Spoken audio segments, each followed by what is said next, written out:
It sounds so interesting. Yeah. Thank you very much. Something just put my mind concerning the Israel and Liberia relationship. Can you just help me talk about the Israel and the Liberian relationship and the church and the state now? Well, quite recently I was listening to one of the popular radio stations, Spoon FM, and they talk a whole lot about government delegations to Israel here. But and that has been my word as a pastor, that in fact any government that comes to Liberia and want to prosper and want to be blessed, I don't even think United States is the country to befriend. Israel is the country to befriend. Wow. Because of the spiritual dividends, the social benefits, and different developmental benefits. Listen to me. I think U.S. assistance come with attachment. They come with rules, with regulations. They always have hidden agenda behind their gifts. Israel and some other countries are free. And we have beyond spiritual, beyond bilateral and multilateral, we have a spiritual covenant relationship with Israel. And I think if Liberia do so when I heard that the president just sent a delegation headed by the Minister of State, I welcome the idea, and I think that's one of the wisest things the government ever did. Israel, and as a matter of fact, Ezekiel chapter 36 to 39, if you read all through that passage, there's a prophetic declaration that God said to Abraham, I will send your people into exile. They will be there, and after that, I will bring them home again. Israel became no nation.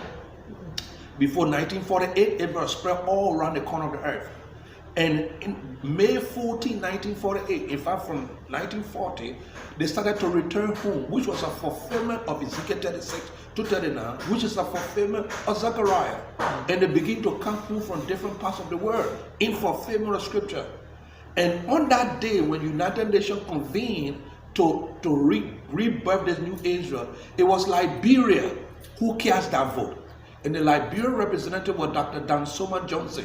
He cast that vote and making Israel a nation again. So the new Israel was birthed as a result of prophetic order, and Liberia became the conduit for that. So I think, and we signed a covenant with them. I hear posted to build a mansion. Look, they gave almost $9 million for the building of the mansion. Wow. They contributed to the building of the mansion, okay. And they contributed to agriculture, science, technology, different construction, education. Once upon a time, Liberia went to Asia without visa.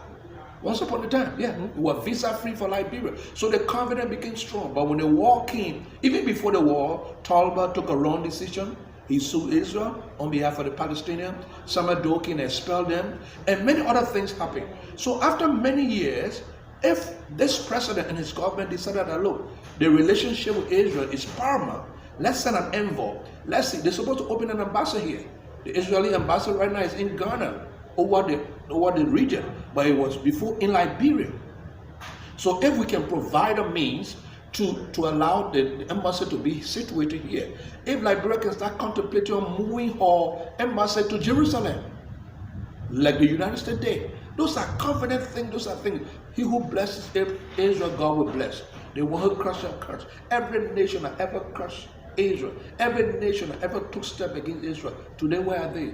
What who could start there? He spoke about that, he did and gone. So I think, President Weir, I said to you personally, if you will hear this, whenever you will hear this one day, that's one thing I love him for. And he has added my respect and love for him. There were several things he did, and I personally, Pastor Dean, loved him for this trip to Israel, and his push to Israel has won my heart for him more. And I pray that he goes beyond that, set the embassy up, start developing diplomatic, multilateral relationship with Israel again. Let's go back to the pre-war days when Israel will come and do agriculture, when Israel will happen. Right now, the country has improved. A country that is with a complete desert, that to navigate themselves, become food free, production free. I think it's a country to go to. So I want to laud the president's effort by sending that delegation there. Let's reunite, let's reconnect the relationship again, and there's great blessing biblically. Thank you very much. I really appreciate that. Without wasting much of your time, I like to put the hammer on the nail straight to the point. You're welcome. All right. So let me go straight to the point. As everybody, today, this is 2022, and we have a few months ahead. of what we are expecting. Yeah. So that is the 2023 election. Yeah. Now I want you to talk to us about the 2023 election. What is the church really saying in terms of giving its people direction?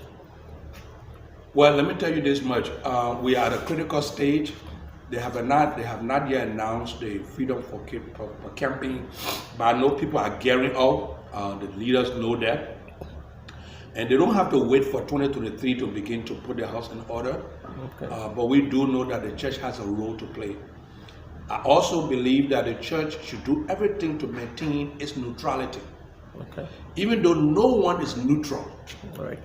all of us, their interests, their political interests, their political affiliation, there are people you love, like I told you, I say the president won my admiration. So anybody here knows Pastor Dean has taken side. But let's say good one is good, let's say bad one is bad. I will criticize the president when he's not doing well. And what I got criticism is political. But we should not criticize, we should give counsel.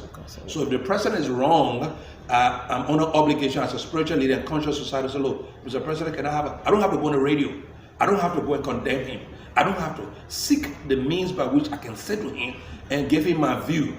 Probably he will listen. So that's the point I take. But coming to your question, I think the church is under obligation to give direction to its people. Okay.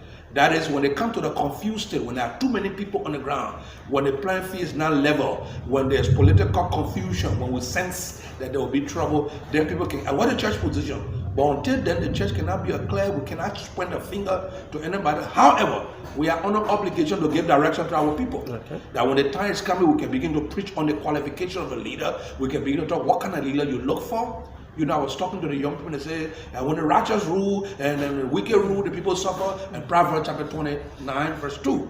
I agree. What's the definition for righteous? Righteous is not necessarily a pastor.